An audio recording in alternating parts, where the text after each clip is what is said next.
Sziasztok! Megnézzük, hogy mi újság a szeretett kedvessel, mit lehet róla tudni, hogy van ő, mit csinál, mit nem csinál, gondol-e még rátok, gondol-e veletek kapcsolatban bármit, tervez-e, érez-e még valamit. Úgyhogy ez az, amit most megnézünk, ahogy szoktam, hozzá is kezdünk, úgyhogy a kérdés az, hogy mi újság, mi van ezzel a szeretett kedvessel, mit lehet róla tudni? Mit tudhatunk meg most ő vele, mi történik, hogyan éli meg az életét.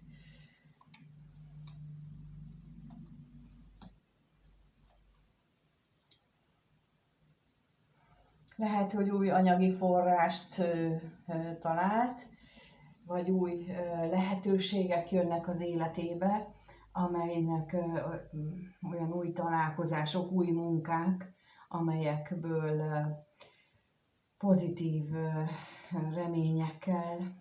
amelyekre pozitív reményekkel gondol, viszont az is látszik, hogy elképzelhető, hogy úgy gondolja, hogy ezek egy kapcsolatra nézve viszont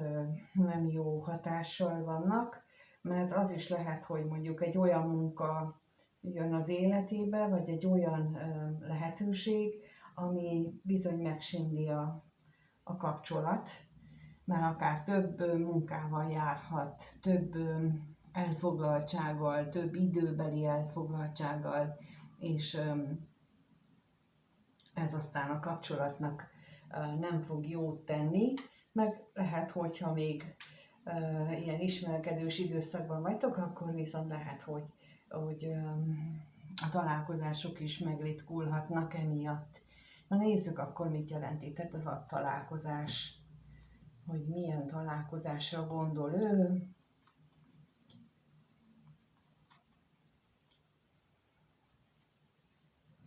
Elképzelhető, hogy az van így a fejében, hogy nem tudja, hogy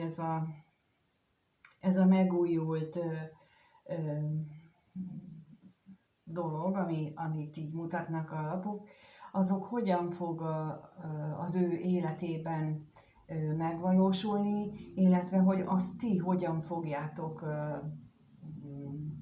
elfogadni, hogyan lesz az, hogy ti mennyire tudjátok majd azt a magatokévá tenni, vagy mennyire maradtok utána meg mellette, mert az is lehet, hogy vagyis az ő fejében az is megfordulhat, hogy azt gondolja, hogy akkor ti ezt már nem fogjátok kivárni, hanem akkor ti mentek tovább, és akkor vagy esetleg olyan rosszul érint benneteket, hogy patáliát csaptok belőle, és ezt nem tudja egyelőre. Na nézzük, mit jelent itt a veszteség, mert hogy ő ilyenekre van felkészülve, vagy ilyenekre készül tőletek. És igen, hát látszik itt is, hogy azt gondolja, hogy mindenképpen a kapcsolat megsínli ezt az új dolgot. Például, hogyha mondjuk ő külföldön kap munkát, akkor nem fogtok annyit találkozni. És akkor lehet, hogy ezt te nagyon rosszul fogod viselni, sőt azt is mondhatod neki, hogy Isten áldjon, akkor itt be is fejeztük, mert hogy én ezt így nem akarom, annak ellenére, hogy ő viszont nagyon reménykedik abban, hogy nem történik meg ez, de lehetőségként ott van a fejében, hogy de bizony ez megtörténik. Na lássuk akkor, hogy egyébként hogyan gondol rád, mert hogy látjuk most itt ezzel, hogy mivel van tele a feje, úgy általában véve, de megnézzük, hogy veled kapcsolatosan milyen gondolatai vannak. Úgyhogy a kérdés az, hogy ez a szeretett kedves hogyan gondol a nézőre. Milyen gondolatai vannak, amikor a nézőre gondol? Mit gondol róla? Milyen gondolatai vannak, amikor a nézőre gondol?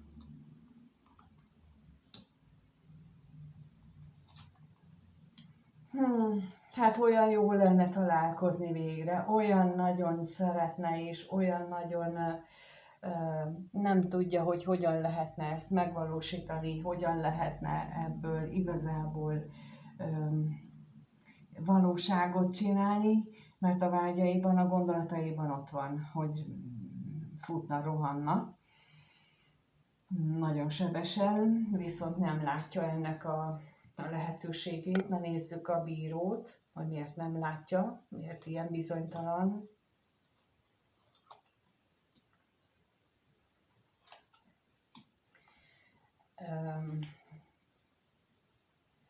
Lehetséges, hogy a kapcsolatotok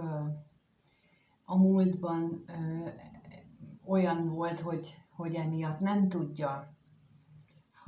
hogy most te hogyan reagálnál, főleg akkor, hogyha egy hosszú szünet volt már, vagy egy hosszú ideje nem találkoztatok, vagy ha ott van az a másik lehetőség, ugye, amit az előbb láttunk, lehet, hogy ott más volt az elvárás részedről, vagy más volt a szokás a kettőtök kapcsolatában, és ez annyira más lesz, annyira új, annyira eltérő, hogy nem tudja, hogy hogyan reagálsz, és hiába futna, rohanna, mégsem tudja, hogy ezt most te őt örömmel, tártkarokkal fogadnád, vagy pedig sokkal inkább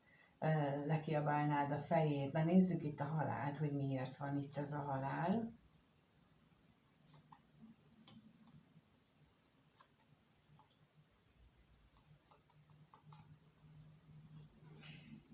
Azért, mert nem biztos, hogy elsőre teljesen egyértelműen ez az új dolog, ez teljesen jónak látszik. Valószínűleg, hogy nem olyan, mint amire vágytok, vagy amire ő vágyott volna, vagy te vágynál, hanem tartogat némi turpisságot, némi olyan váratlan dolgot, ami megnehezítheti, vagy legalábbis úgy gondolja, hogy te úgy látod, hogy a kettőtök kapcsolatának a végét is jelentheti ez az egész új dolog, mert hogy az nem jó, nem a vágyaitok, vagy a vágyaid szerint lenne, és akkor itt igazából még az is jön közbe, hogy lehet, hogy néhányan azt gondolnátok, vagy azt gondoljátok, hogy ő igazából így akar lelépni, így akar kilépni a kapcsolatból, és ezt csak ürügyként használja fel, hogy ez az új lehetőség jön az életébe, és ezt egyfajta hazugságként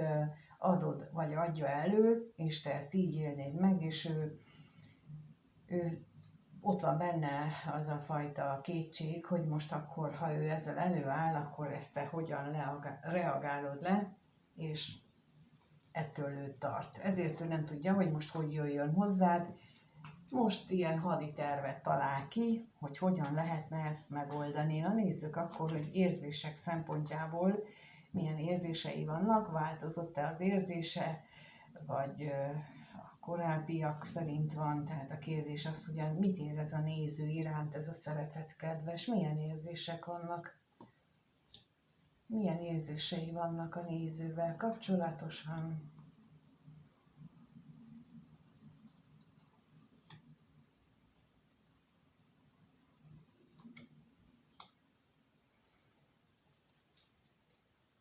Azt a fajta fájdalmat, azt a fajta szomorúságot, amit korábban érzett, azt ő hát mondjuk így hátrahagyta, vagy lehetséges, hogy ha nem hagyta hátra, hanem még megvan, akkor amiatt érzi azt a szomorúságot, hogy még nem nyilvános a kettőtök kapcsolata, hogy még titkolózni kell, hogy még nem tudja felvállalni például a családja előtt, például nem tudja hivatalossá tenni. Ez is lehet egyeseknél, mert itt azt is jelentheti, hogy ő neki olyan nehézségek vannak az életében, ami ezt megakadályozza, hogy ő ezt a kettőtök kapcsolatát egy felvállalt kapcsolatra változtassa. Na nézzük az ellenséget, hogy milyen nehezítő körülmény van itt.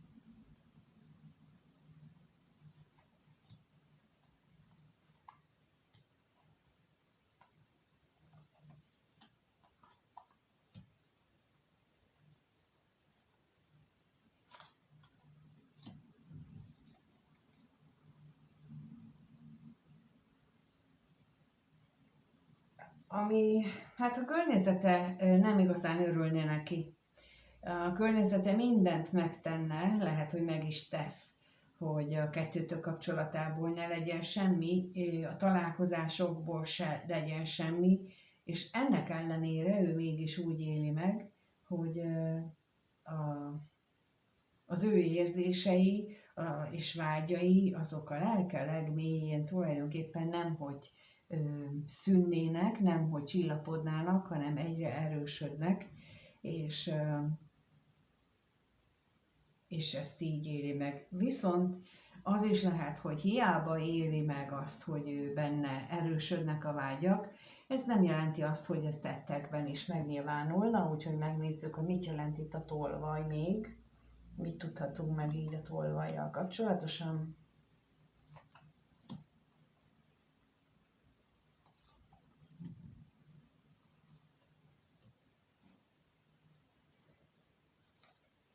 Igen, amit mondtam, hogy nem biztos, hogy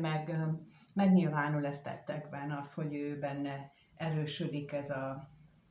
a vágy, vagy az irántad való érzései. Mert úgy látom, hogy alapvetően az érzéseiben, meg a fejében úgy döntött az előzőeket figyelembe véve, hogy nem lehet egyenlőre a kettőtök kapcsolata. Nem lehet abból most semmi. Ugye az előbb is ott volt a végén a veszteség, hogy azért nem tud jönni, azért nem tud többet veled lenni, mert ő úgy ítéli meg, hogy az nem lenne jó a kettőtök kapcsolatának, nem lenne jó számotokra, hogy ő ezt megélje, megmutassa. De itt a magyarázat azért, vagy arra, hogy miért nem, azért, mert ő úgy látja, hogy a környezete nem tudna elfogadni téged, nem tudna elfogadni a kettőtök kapcsolatát, és pillanatnyilag ezt ő nem tudja így azért bevállalni, függetlenül attól, hogy látszik, hogy azért nagyon is oda van. Na, megnézzük akkor, hogy mire lehet számítani a következő néhány napban, egy hétben, mire számíthat a néző ettől a személytől, mire számíthat az a személy, vagy a néző ettől a személytől, mi várható.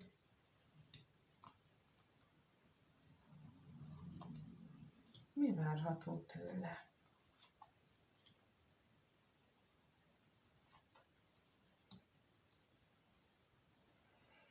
Hát ez a bizonytalanság, ez a döntésképtelenség, ami benne van, ez bizony egyre erősödik. A félelmek, tényleg ez az egész, az egyre inkább nehezedik érzésként, ilyen lehúzó, nehéz érzésként üli meg, mert itt van közben, ugye az előbb mondtam, hogy azért érzések vannak ám ott, mert azért az érzései, a szeretete, az irántad való érzelmei, azok bizony nem hogy gyengülnének, hanem erősödnek. És tulajdonképpen ezek a küzdelmek, ezek a belső küzdelmek, amikről én beszélek, ezek nagyon fontosak mind a te esetedben, mind az ő esetében, ugyanis csak nagyon erős szenvedés hatására tudunk egy-egy szintet meglépni, például a lelki fejlődésünk vonatkozásában. Ezért van az, hogy úgy vannak eltervezve a dolgok, hogy addig, ameddig ő nem jut el egy mélységbe, a szenvedés egy mély gödrébe, addig nem engedik neki, hogy talpra álljon, illetve lehet ezt sokáig húzni, nem engedik. Általában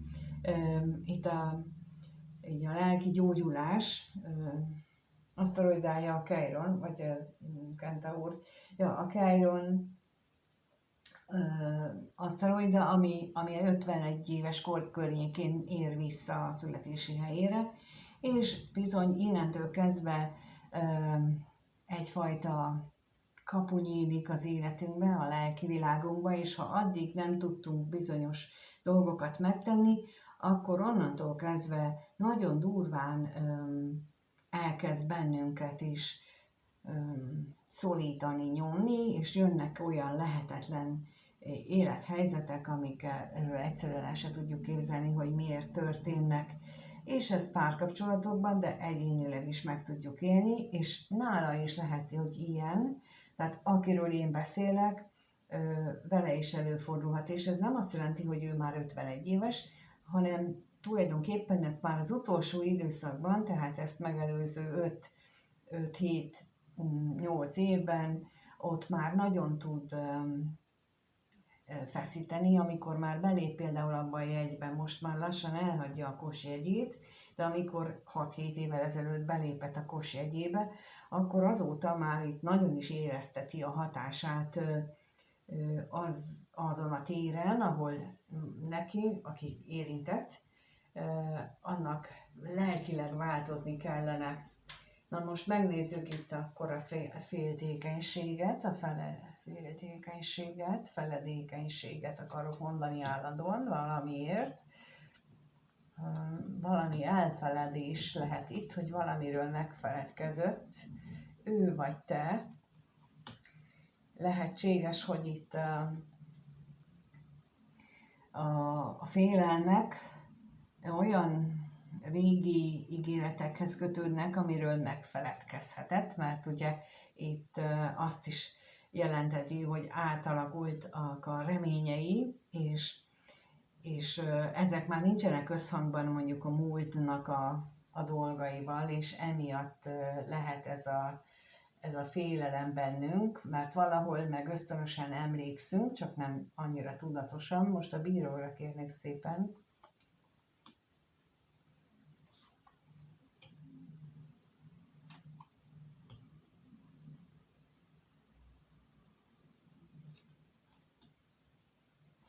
Mert hogy itt, amikor ezt kiraktam, az jött, hogy mert így mi lesz így velünk. Az elején úgy nyitottam, hogy neki egy új lehetőség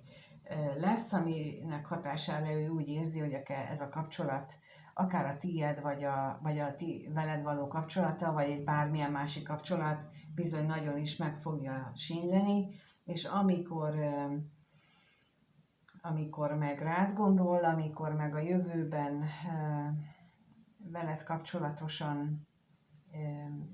gondolkodik, vagy tervez, akkor az jön, hogy mi lesz így velünk.